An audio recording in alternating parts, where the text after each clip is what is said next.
আপোনালোকৰ আকৌ ৰাকেশ পালৰ ব্যৱস্থা লাগে ডক্টৰ কামুৰি দাস আজিৰ দিনত যদি বিজেপিৰ দিনত এটা চাকৰি পাইছে এছিয়াছে যে গাঁৱৰ মানুহে ৰভা দি ভোজ খায় যে জানে যে এই ল'ৰাটোৱে মেধাৰ ভিত্তিত পাইছে আৰু আপোনালোকে কয় আপোনালোকে নীতি দুৰ্নীতিৰ কথা আপোনালোকৰ মুখত শুনা পায় নেকি মই নিজে সাক্ষী আছিলো মুখ্যমন্ত্ৰী মহোদয় আৰু তৰুণ গগৈ ডাঙৰীয়াৰ মাজত কাজিয়াৰ আন এটা কাৰণ আছিলে মেধাৰ ভিত্তিত নিযুক্তি দিয়া একদম মই আছিলো কংগ্ৰেছত মাফ কৰি দিয়ক মই ইমান বেয়া দলটোত আছিলো আপুনি কিয় মই মানি ললো ন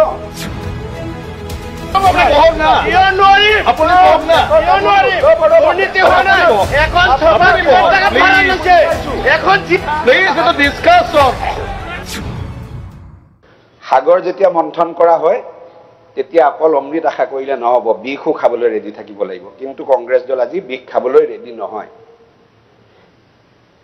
আজি আপোনালোকে যদি বিপ্লৱ শৰ্মা প্ৰতিবেদনৰ ওপৰত চাই ই কোনো ব্যক্তিৰ বিপক্ষে বুলি আমি নকওঁ এটা ব্যৱস্থাৰ বিপক্ষে আৰু সেই ব্যৱস্থাটো কি আছিলে সেই ব্যৱস্থাটো আছিলে যে মেধাৰ কোনো মেধাই কেৱল যোগ্যতা নাছিল যোগ্যতা আছিলে পইচা যোগ্যতা আছিলে সিফাৰিশ যোগ্যতা আছিলে কোনোবা ডাঙৰ মানুহৰ সম্পৰ্কীয় হ'ব লাগিব আৰু এই ব্যৱস্থাটো সৃষ্টি কৰিছিলে কোনে এই ব্যৱস্থাটো সৃষ্টি কৰিছিলে সেই সময় মুখ্যমন্ত্ৰী তৰুণ গগৈ ডাঙৰীয়া আপোনালোকে তাৰ পৰা আঁতৰি গলে নহব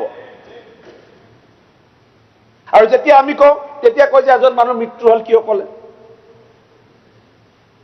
আমাৰ মৃত্যু হোৱা বহুত হিৰো আছে আজি লাচিত বৰফুকনৰ গুণগাথা আমি নাগাওঁ নেকি মৃত্যু হল বুলি বাদ দিছো নেকি ঔৰংজেবৰ অত্যাচাৰৰ কথা আমি নাপাতো নেকি মৃত্যু হল বুলি আমি বাদ দিছো নেকি কাৰণ সেই সময়ত তৰুণ গগৈ ডাঙৰীয়াই দায়িত্বত আছিল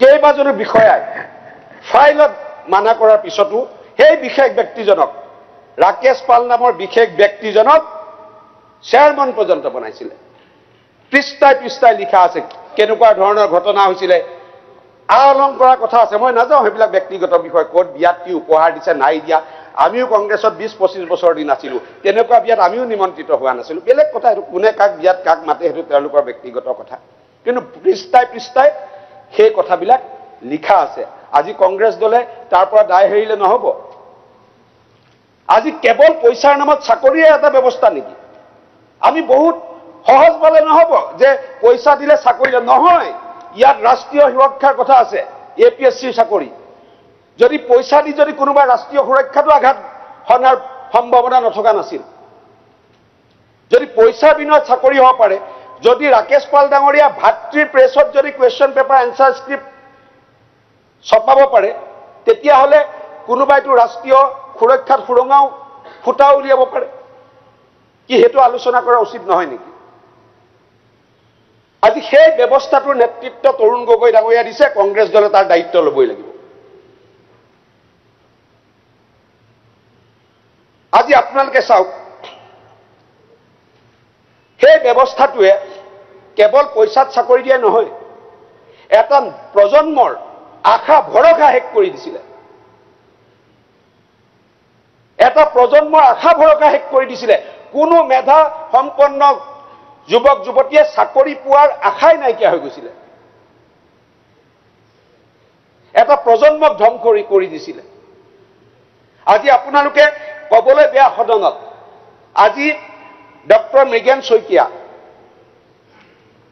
এজন চৰকাৰী বিষয়া আৰু এনেকুৱা নহয় যে commissioner principal secretary additional chief secretary আছে যে সপ্তাহে সপ্তাহে মুখ্যমন্ত্ৰীক লগ কৰিব ব্ৰিফিং দিব ভেটেনাৰী ডিপাৰ্টমেণ্টৰ এজন সাধাৰণ বিষয়া সপ্তাহে সপ্তাহে মুখ্যমন্ত্ৰীক লগ কৰি ব্ৰিফিং দিছিলে সব পৃষ্ঠাই পৃষ্ঠাই সময় ইমান পৰ্যন্ত কৈছিলে যে অসমীয়া ছোৱালীৰ সতীত্ব হৰণ কৰা হৈছিলে ৰাকেশ পালৰ দিনৰ চাকৰি বিনিময় তাতকে বেয়া কথা আছে নেকি আপোনালোকে কওকচোন দায় হাৰিব পাৰিব নেকি কংগ্ৰেছ দলে আজি তেওঁলোকৰ স্থিতি চাওক আৰু আমাৰ ভাৰতীয় জনতা পাৰ্টিৰ স্থিতি চাওক এই প্ৰতিবেদন হোৱাৰ পিছত ইয়াত আমাৰ বিজেপি মানুহৰো নাম আছে মই নাই বুলি কোৱা নাই কোনোৱে দায় হৰা নাই কিন্তু আমাৰ দলৰ সভাপতি মই নাম নকয় সদনৰ সদস্য নহয় কাৰণে আমাৰ দলৰ সভাপতিয়ে 24 ঘণ্টাৰ ভিতৰত প্ৰেছ মিট কৰি কৈছিলে যে আমাৰ দলৰ শীৰ্ষ নেতা এজনো যদি ইয়াত জড়িত থাকে আমি অব্যাহতি দিম, দলৰ পৰা আঁতৰাই দিম।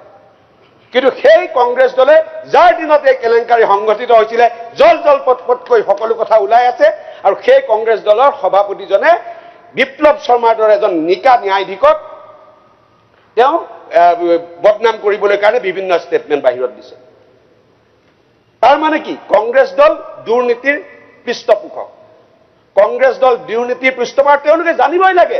বাৰে প্ৰতি মুখ্যমন্ত্ৰী মহোদয় সেইদিনাখনো কৈছে যে বিপ্লৱ শৰ্মা আয়োগৰ প্ৰতিবেদন মই সদনত এইকাৰণে দিব বিচৰা নাছিলো যে তাতে তৰুণ গগৈ ডাঙৰীয়াৰ গোটেই কুকীৰ্তিখিনি জল জল পটপটকৈ আছে। কোনে ডিমাণ্ড কৰিলে? কোনে হেঁচা প্ৰয়োগ কৰি এখন প্ৰতিবেদন ইয়াত দাখিল কৰিবলৈ বাধ্য কৰিলে? আমাৰ বিৰোধী দলৰ দলপতিগৰাকী। তাৰপিছত বাহিৰত এতিয়া কথাটো এনেকুৱা যে কংগ্ৰেছ দলৰ অসুবিধাটো ক'ত? কংগ্ৰেছ দলৰ অসুবিধাটো বৰাৰ লগত গগৈৰ কাজিয়া, গগৈৰ লগত শইকীয়াৰ কাজিয়া, শইকীয়াৰ লগত হুছেইনৰ কাজিয়া, হুছেইনৰ লগত বৰদলৈৰ কাজিয়া। এই কাজিয়াৰ পাকচক্ৰত গৈ এতিয়া বিপ্লৱ শৰ্মা আয়োগখনো তেওঁলোকৰ কাৰণে ৰাজনীতিৰ বিষয়বস্তু হৈ পৰিছে। আমাৰ কাৰণে ৰাজনীতিৰ বিষয়বস্তু নাই, আমাৰ একদম ক্লিয়াৰ। কোনোবা সদস্যই কয় যে মুখ্যমন্ত্ৰীক টানিব লাগে। আৰে আপোনালোকৰ শত্ৰুজনক মাৰিবলৈ আছে, মাৰক না। কাৰণডাল আমাৰ মুখ্যমন্ত্ৰীৰ বুকুৰে ভেদ হৈহে যাব লাগিব। এতিয়া বিপ্লৱ শৰ্মা আয়োগৰ ৰিপৰ্টত মুখ্যমন্ত্ৰীৰ নাম নাই বোলে, 15টাকে পোষ্ট তেওঁ দিছিলে। শুনক, আপোনালোকে বহুত কথা নেজানে। এই মুখ্যমন্ত্ৰীজন কংগ্ৰেছৰ দিনত থাকোঁতে লাখ লাখ হাজাৰ হাজাৰ চাকৰি নিকা পদ্ধতিৰে টেটৰ দ্বাৰা দিছিলে। যদি তেওঁ লিষ্ট ভৰাই চাকৰি দিলেহেঁতেন তেতিয়া মেধাৰ ভিত্তিত নিযুক্তি প্ৰক্ৰিয়া তেতিয়া কেতিয়াও নকৰিলেহেঁতেন। আজি মুখ্যমন্ত্ৰী ডাঙৰীয়াই বেয়াও পাৰ পাই মই সুধি লোৱা নাই। মই নিজে সাক্ষী আছিলো মুখ্যমন্ত্ৰী মহোদয় আৰু তৰুণ গগৈ ডাঙৰীয়াৰ মাজত কাজিয়াৰ অন্য এটা কাৰণ আছিলে মেধাৰ ভিত্তিত নিযুক্তি দিয়া। যেতিয়া সৰ্বশিক্ষাৰ অধীনত মুখ্যমন্ত্ৰীয়ে দিল্লীত গৈ লিডাৰশ্বিপক লগ কৰিছিলে, সেই সময়ত কপিল চিব্বল ডাঙৰীয়া কেন্দ্ৰীয় মন্ত্ৰী আছিলে, মই আছিলো। প্ৰায় 20,000 পোষ্ট টেটৰ অধীনত চেংচন দিবলৈ সেই সময়ত কপিল চিব্বল ডাঙৰীয়াক অনুৰোধ জনাই চেংচন কৰি আনিছিলে। আৰু তাতে ক্ষুণ্ণ হয় যে কিয় MLA মন্ত্ৰীৰ জৰিয়তে মই দিব নোৱাৰিম বুলি তৰুণ গগৈ ডাঙৰীয়াই সোণাপুৰৰ ৰাজহুৱা সভাত মুখ্যমন্ত্ৰীৰ বিৰুদ্ধে বিৰূপ মন্তব্য কৈছিলে। ৰেকৰ্ডত আছে, আপোনালোকে চাব পাৰে। আজি সেইজন মুখ্যমন্ত্ৰীৰ ওপৰত কুৱেশ্যন কৰে, যিজন মুখ্যমন্ত্ৰীয়ে চৰকাৰ হোৱাৰ 3 বছৰৰ ভিতৰত 1.5 লাখ এপইণ্টমেণ্ট মেধাৰ ভিত্তিত দিবলৈ সক্ষম হৈছে, তেওঁৰ ওপৰত আপোনালোকে প্ৰশ্ন কৰে। আজি কংগ্ৰেছৰ দিনত মোৰ ঘৰৰ ওচৰত যদি কোনোবা এটা ল'ৰাই গ্ৰেড 4 চাকৰি পায়, যদি গ্ৰেড 3 চাকৰি পায়, ACS পায়, বু বা কৰিছিলে, কোনো মানুহ তাত খবৰ ল'ব নাছিলে। মানুহে জানিছিলে যে ক'ৰবাত যোগাৰ কৰিলে, হয় কাৰোবাক পইচা দিলে, হয় কাৰোবাক আছিলো। একদম মই আছিলো কংগ্ৰেছত, মাফ কৰি দিয়ক, মই ইমান বেয়া দলটোত আছিলো, আপুনি কিয় মই মানি ললো ন, আছিলো কংগ্ৰেছত, আমি চাকৰি দিয়াত নাছিলো। আজি মোৰ ঘৰৰ ওচৰৰ ল'ৰা এটা যদি কংগ্ৰেছৰ দিনত চাকৰি পাইছিলে তেতিয়া বু বা কৰিছিলে, কোনো খবৰ ল'ব যোৱা নাছিলে। আজিৰ দিনত যদি বিজেপিৰ দিনত এটা চাকৰি পাইছে ACS যে গাঁৱৰ মানুহে ৰভা দি ভোজ খায় যে জানে যে এই ল'ৰাটোৱে মেধাৰ ভিত্তিত পাইছে। আৰু আপোনালোকে কয় নীতি দুৰ্নীতিৰ কথা আপোনালোকৰ মুখত শোভা পায় নেকি? প্লিজ শুনক, প্লিজ, এটা হাউচ হয় না, আপোনালোকৰ সময়ত ক'ব। শুনক,